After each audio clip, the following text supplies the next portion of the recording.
नमस्कार, शारदा डायरीज धार्मिक ज्ञान में आपका स्वागत है। आज रक्षाबंधन आ रहा है, आइए जानते हैं इसके बारे में संपूर्ण जानकारी। रक्षाबंधन कब है और क्यों मनाया जाता है?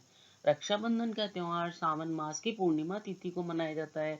रक्षाबंधन का पर्व दो शब्दों के मिलने से बना हुआ है, रक्षा और बंधन। संस्कृत भाषा के अनुसार इस पर्व का मतलब होता है एक ऐसा धागा जो रक्षा प्रदान करता हो। रक्षाबंधन के दिन भाइयों को अपनी बहनों के प्रति रक्षा का दायित्व याद दिलाता है। रक्षाबंधन का यह त्योहार केवल भाई बहनों के बीच ही नहीं, बल्कि कोई भी स्त्री या पुरुष जो कि इस पर्व की मर्यादा को समझते हों, वो इसका पालन कर सकते हो, उनके लिए भी है। इस मौके पर बहन अपने भाई की कलाई पे राखी बांधती है और उसके अच्छे स्वास्थ्य व लंबी उम्र की कामना करती है। भाई भी अपनी बहन की लंबी उम्र और अच्छे स्वास्थ्य की कामना करते हैं। राखी क्या है? राखी एक पवित्र धागा है। भारतीय परंपरा में राखी के धागे को लोहे से भी मजबूत माना जाता है, क्योंकि ये आपस में प्यार और विश्वास की परिधि में भाई बहनों को दृढ़ता से बांधता है। इस दिन स्वादिष्ट भोजन, मिठाई आदि भी बनाई जाती है। आपस में उपहारों का आदान प्रदान भी करते हैं। ये त्योहार भाई बहनों के बीच प्यार जगाता है। रक्षाबंधन की कहानियाँ। सभी त्योहार की तरह ही राखी का भी अपना महत्व और इतिहास है। ऐसी कहानियाँ जो कि दंत कथाओं में काफी लोकप्रिय है। आइए जानते हैं रक्षाबंधन की कुछ ऐसी ही कहानियाँ। सम्राट अलेक्जेंडर और सम्राट पुरु की कहानी। ये राखी त्योहार की सबसे प्राचीन कहानी है। यह उस समय की कहानी है जब भारत में सम्राट पुरु का काफी प्रबल प्रभाव था। उसी समय अलेक्जेंडर अपनी सेना के साथ भारत आया। उन्होंने सम्राट पुरु की सेना से लड़ाई की और उन्हें लड़ने में काफी परेशानी आई। जब अलेक्जेंडर की पत्नी को रक्षाबंधन के महत्व का पता चला, तो उन्होंने सम्राट पुरु के लिए एक राखी भेजी ताकि वो अलेक्जेंडर को जान से न मारे। वहीं पुरु ने भी राखी के महत्व के अनुसार अपनी बहन का मान रखा और अलेक्जेंडर पर हमला नहीं किया था। दूसरी रानी कर्णावती और सम्राट हुमायूं की। यह उस समय की भी कहानी है जब राजपूतों को मुसलमान राजाओं से अपने राज्य को बचाने के लिए युद्ध करना पड़ रहा था। राखी का महत्व तब भी प्रचलित था। उस समय चित्तौड़ की रानी कर्णावती थी। वो एक विधवा रानी थी। ऐसे समय में गुजरात के सुल्तान बहादुर शाह ने उनके राज्य पर हमला कर दिया। ऐसे में रानी अपने राज्य को बचाने में समर्थ नहीं थी। इस पर रानी कर्णावती ने एक राखी हुमायूं को भेजी, उनकी और उनके राज्य की रक्षा करने के लिए। हुमायूं ने भी अपनी बहन की रक्षा के लिए एक सेना की टुकड़ी तुरंत चित्तौड़ भेजी, जिससे बाद में बहादुर शाह की सेना को पीछे हटना ही पड़ा। तीसरी कहानी इंद्रदेव की। भविष्य पुराणों में लिखा हुआ है कि जब असुरों के राजा देवताओं के ऊपर आक्रमण कर दिया, तब देवताओं के राजा इंद्र की काफी क्षति हुई। इस अवस्था में इंद्र की पत्नी शची चिंतित हुई और वह इस चिंता के समाधान के लिए भगवान विष्णु जी के पास गई।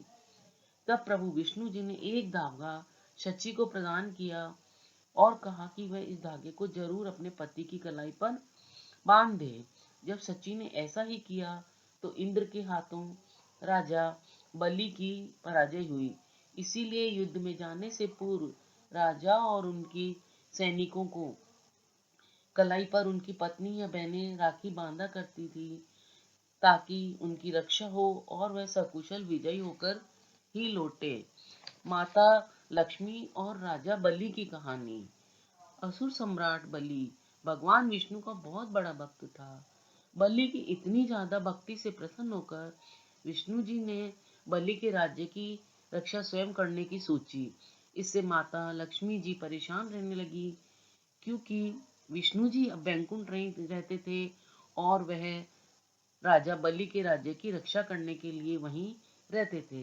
तब लक्ष्मी जी ने एक ब्राह्मण का रूप धरा, ब्राह्मण औरत का रूप धरा और वह भी बलि के राज्य में रहने लगी।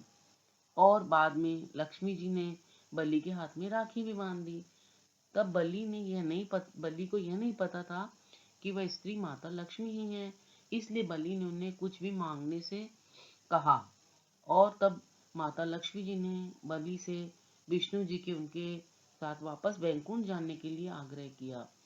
इस पर बलि ने अपने वचन के अनुसार विष्णु जी को लक्ष्मी के साथ वापस बैकुंठ जाने के लिए जाना पड़ा।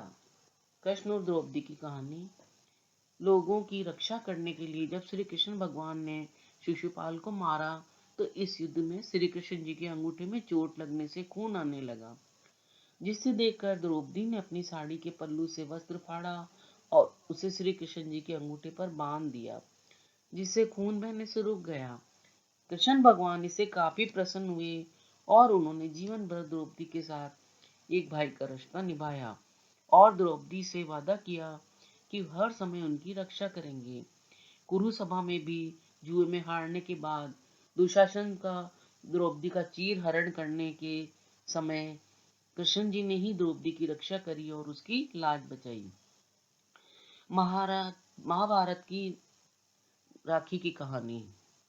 भगवान कृष्ण ने युधिष्ठिर को सलाह दी कि महाभारत की लड़ाई में खुद और अपनी सेना को बचाने के लिए युद्ध में जाने से पहले उन्हें राखी जरूर बंधवानी चाहिए। इस पर माता कुंती ने उनके हाथों में राखी बांधी और द्रौपदी ने श्री कृष्ण के हाथ पर राखी बांधी थी। संतोषी माँ की कहानी।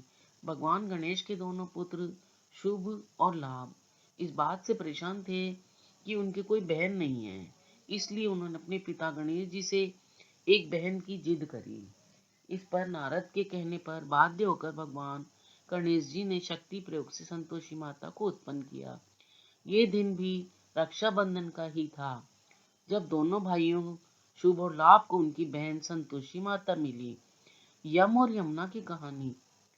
एक लोक कथा के अनुसार मृत्यु के देवता यम करीब 12 वर्षों तक अपनी बहन यमुना से मिलने नहीं गए। इस पर यमुना काफी दुखी रहती थी।